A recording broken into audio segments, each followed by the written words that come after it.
Ang perya sa baryo ay palaging puno ng kasiyahan at misteryo. Ang makukulay na ilaw, sigawan ng mga tao at tunog ng mga tambol ay tila nag-aaya sa lahat na kalimutan ang kanilang mga problema kahit isang saglit. At sa likod ng masasayang atraksyon nito, mayroon ding mga bahagi na tila nagtatago ng hindi maipaliwanag na kilabot. Ako po si Melly, 16 na taong gulang noong mangyari ang hindi ko makalilimutang gabi dito sa may perya. Kasama ang aking ama't ina, pumunta kami upang maglibang.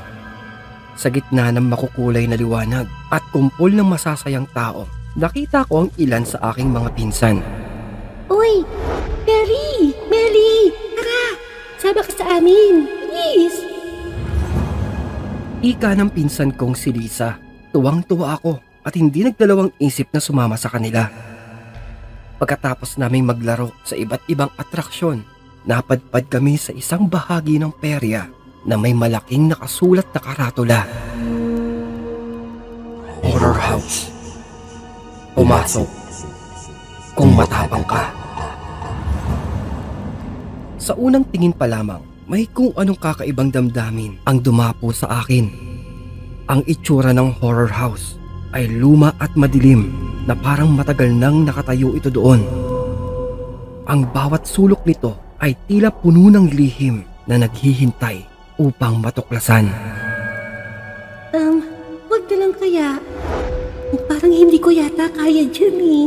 Natatakot ako. Sus, ang duwag mo naman, Melly. Tara na, huwag ka mag-alala, no? May mga kasama ka naman. Dahil sa ayokong pagtawanan, kaya kahit labag sa kalooban ko, ay sumama pa rin ako.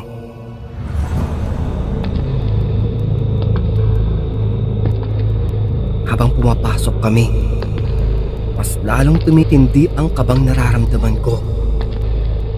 Sa loob, madilim at makitid ang mga daan. May mga manikin, tila estatwa na nakasuot na tila mga aswang, kapre at multo. Ang ilan ay bigla na lang gumagalaw, sumusulpot, dahilan para kami ay sabay-sabay na magtilian.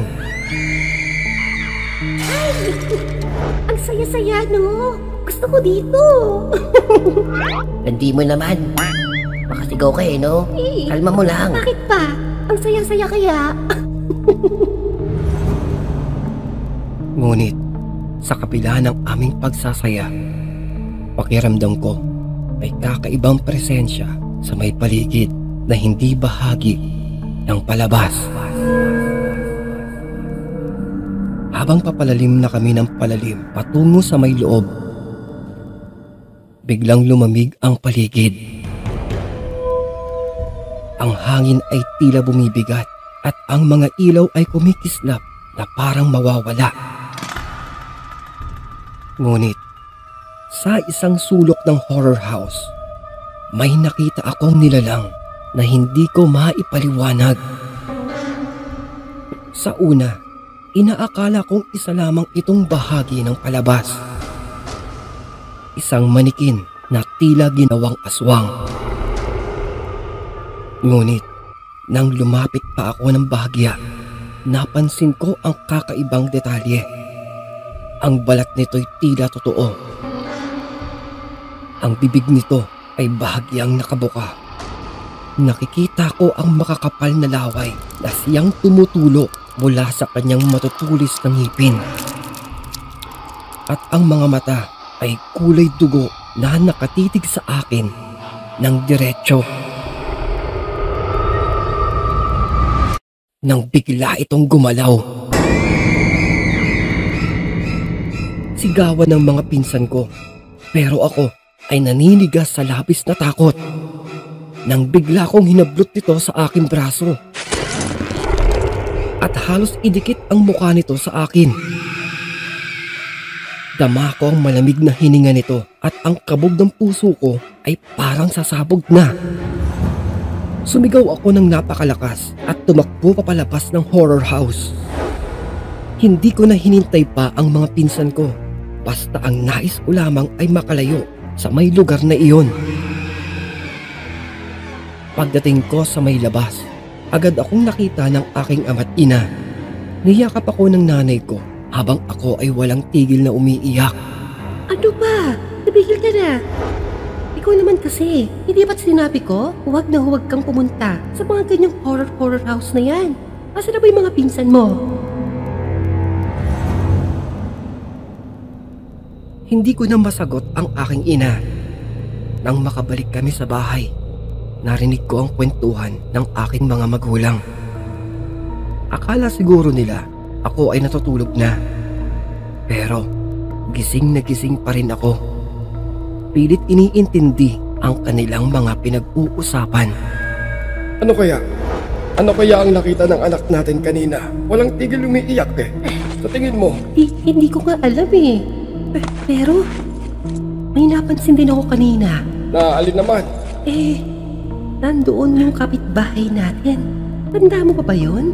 Na alin naman? Yung dating kapitbahay natin.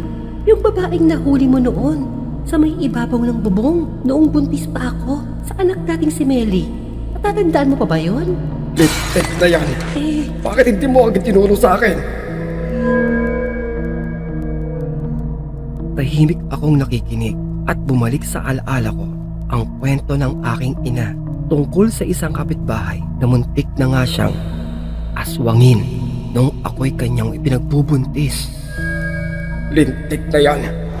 Hanggang ngayon ba, inaaswang pa rin tayo ng babaeng yon? Hindi ko alam. Pero, paanong naroon yun? Hindi ko alam. Pero isa na nga malinaw. Makita ko lang muli ang babaeng yon. Palilintikan siya sa akin. Makikita niya. Magmula noon, hindi na kami bumalik pa ng perya. Kahit ako, wala na rin akong balak pang bumalik.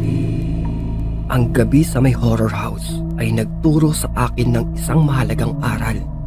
Hindi lahat ng kasiyahan ay ligtas. At hindi lahat ng nakikita mo ay palabas lamang. Minsan, ang totoong kilabot ay nagkukubli sa likod ng maskara ng kasiyahan.